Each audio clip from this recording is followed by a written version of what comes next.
Ha sido complicado poner título a este programa, porque no solo vamos a tratar la respuesta a la pregunta sobre las penas, pero sí podría considerarse que ha sido la que ha decantado el tema que nos ocupa. Por supuesto, el debate que queremos abarcar es demasiado amplio, técnico y complejo para exponer en unos pocos minutos, por lo que el objetivo es simplemente mostrar el por qué esta pregunta sin contexto no tiene, en su respuesta, utilidad, y qué sería lo óptimo para alcanzar el fin último, que sería la seguridad, el mayor grado de esta posible. Hay una cosa que no podemos negar, y es el aumento de la delincuencia. De hecho, de toda. Creo que a nivel global, sobre todo en Europa, y seguro, en España. El otro día, escribimos en nuestro blog del Instituto Europeo de Ciencias Forenses y Seguridad un artículo sobre el balance trimestral de criminalidad, en donde los datos oficiales son claros. Hay una variación respecto al mismo trimestre de 2022 del 5,8% en la delincuencia en España, y todos los tipos penales, incluidos los que podemos considerar más graves, aumentan más del 10%. Podríamos decir que a raíz de esto, pero no, porque el debate ya lleva abierto, yo diría que incluso algunos años, desde que es más palpable la inseguridad, se comenzó a plantear el interrogante de si un aumento de penas conlleva más seguridad en las calles, y creo que todos hemos oído argumentos a favor y en contra, y la mayoría sale de Estados Unidos, ¿verdad? Pues aquí no lo vamos a mencionar. Hoy vamos a responder a esta pregunta y nos va a dar alas a explicar cuál es la mejor opción para que la criminalidad baje, se reduzca y la seguridad suba, que no siempre tienen esta correlación positiva. Vamos allá con el tema. Volvemos a hablar de seguridad. Bienvenido a Zona Criminal.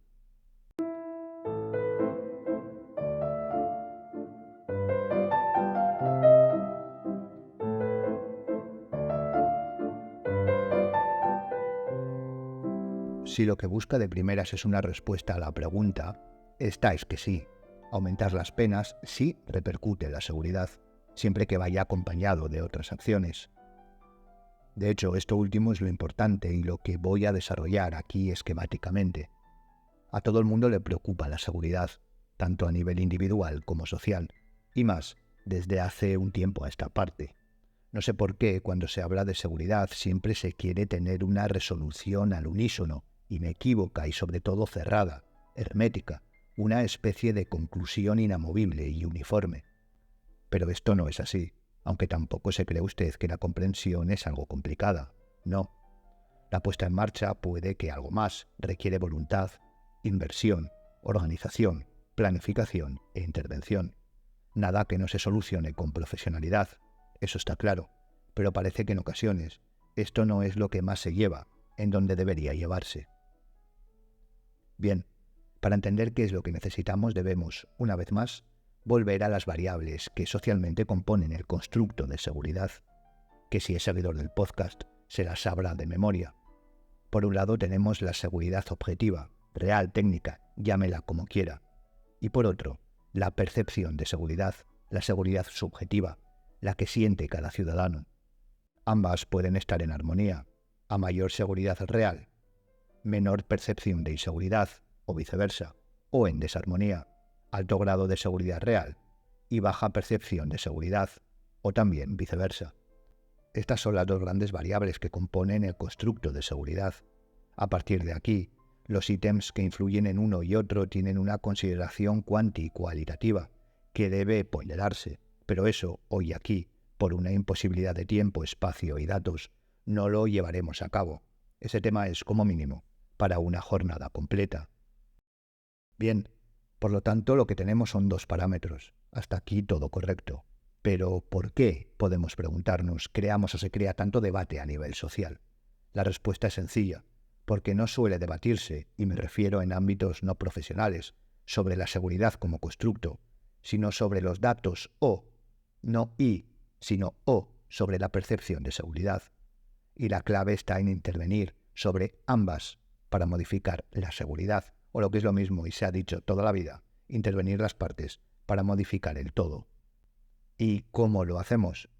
Es sencillo, y de nuevo, es sencillo entre comillas, por supuesto, y de nuevo, si es seguidor del podcast, le sonará la respuesta, aunque esta es la misma para cualquier disciplina de no importa qué índole. y es aplicando metodología, pero bien aplicada. Y en esta aplicación está la dificultad y la necesidad de profesionales, de criminólogos. Vamos a ver unas pautas básicas para comprender cómo hacerlo.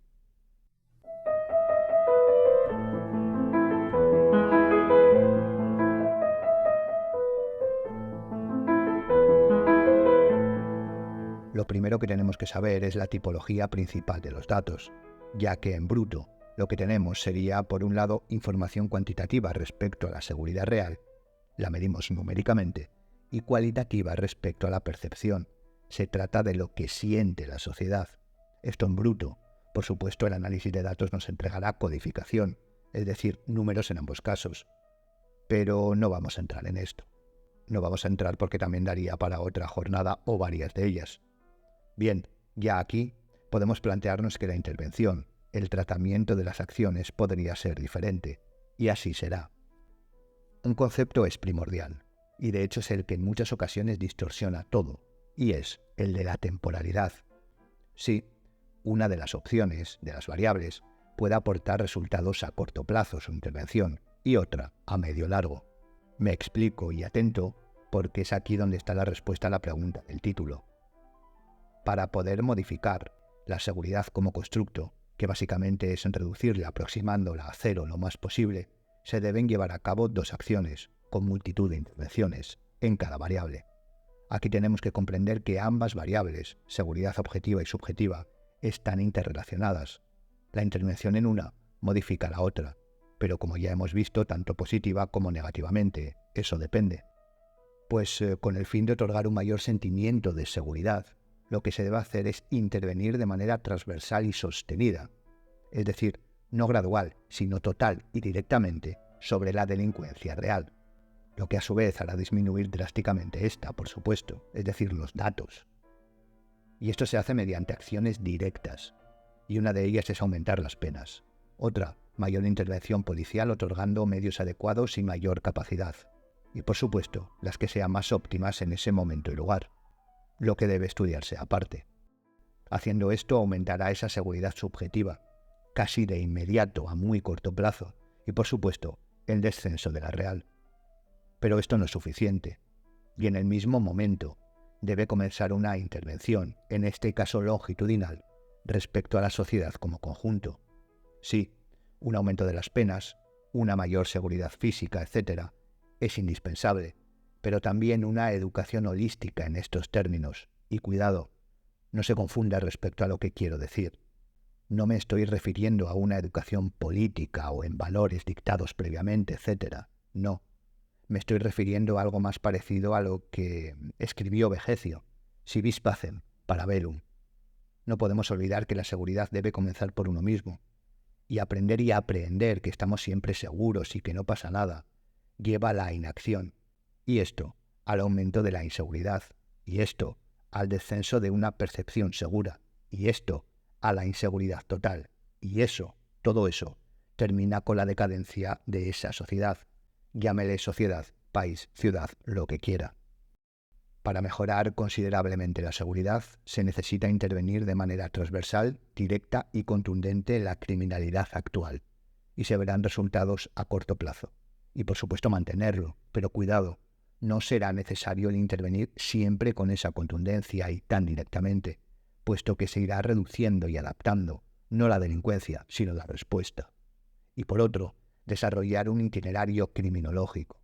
Es posible que en este caso, volvemos a repetir por si no ha quedado claro, crea que esto es algo así como un adoctrinamiento en cuestiones de seguridad. No. Aquí no estamos hablando de crear asignaturas en los colegios, sino de aplicar las disciplinas que protejan ese problema respecto a la criminalidad. ¿Quiere un ejemplo? Pues mientras ésta se reduce incidiendo en la parte real, se llevan a cabo estudios de criminología ambiental con el fin de intervenir en el medio, para lograr disminuir esa criminalidad latente y no desplazarla, que es lo que se suele hacer cuando únicamente se interviene directamente, normalmente con fines políticos. ¿Quiere un ejemplo de esto? Cada vez que hay un evento importante y mundial en algún país, como unos Juegos Olímpicos, en cuestión de días la policía limpia, entre comillas, de delincuencia las zonas donde se van a desarrollar. Pero no es magia, simplemente la desplazan. Pues imagine que se acaba así de rápido con la delincuencia, pero esta no se desplaza, sino que se elimina o se acerca a la nulidad. Esto únicamente se consigue con esta tipología de intervención, de manera total, en ambas variables. Así que sí, el aumento de penas es un ítem sobre el que intervenir, para aumentar la seguridad, pero no el único.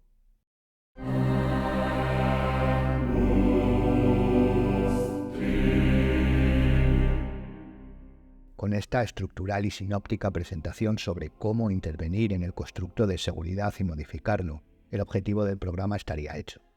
Estaría conseguido. Pero también deseo dejar claro que, a pesar de la supuesta facilidad, más en la comprensión que la puesta en marcha, hay que tener en cuenta muchos matices propios de un trabajo de tal magnitud. Por ejemplo, respecto al punto de partida, ya sea un país, una ciudad, una comunidad, lo que sea, debemos conocer la interrelación de ambas variables, si son coherentes o no, si hay una alta percepción positiva pero un aumento de la delincuencia real o no, etc. También habrá problemas con los datos, casi seguro. La criminalidad siempre es un objeto de análisis polémico, sobre todo cuando crece, así que siempre se intentan, vamos a decir, enmascarar los números para que salgan lo mejor posible. Si a esto le sumamos que no suele haber muchos ni buenos estudios y datos sobre la percepción, es decir, sobre el aspecto subjetivo, la cosa se complica. Y luego, por supuesto, sobre todo respecto a la intervención longitudinal, se deben, una vez analizados los datos cuantitativos, estudiar la casuística o las casuísticas de estos, por qué ha aumentado tal o cual delito, para intervenir y modificarlo. El ejemplo de la criminología ambiental en este sentido es tal vez uno que podría llevarse a cabo de manera casi universal, pero después cada localización requerirá de los suyos. Como ve, no es tan fácil. Lo que sí es fácil es encontrar una solución para que se encarguen de solventar estos problemas, para que se solventen y llevar a cabo las acciones que mejoren y acerquen la seguridad a cero. Se llama criminología. ¿Y quién la ejercen? Los criminólogos. Ellos tienen la solución. A partir de aquí, el resto ya lo conocen. Y hasta aquí el programa de hoy. Como siempre, les dejo bibliografía interesante para profundizar sobre el tema en la descripción. También ahí encontrará las redes sociales tanto del podcast como del Instituto Europeo de Ciencias Forenses y Seguridad, desde donde elaboramos y grabamos el programa.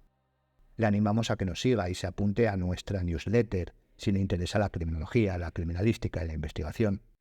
No me queda más que darle las gracias por escucharme y despedirme hasta la siguiente Zona Criminal.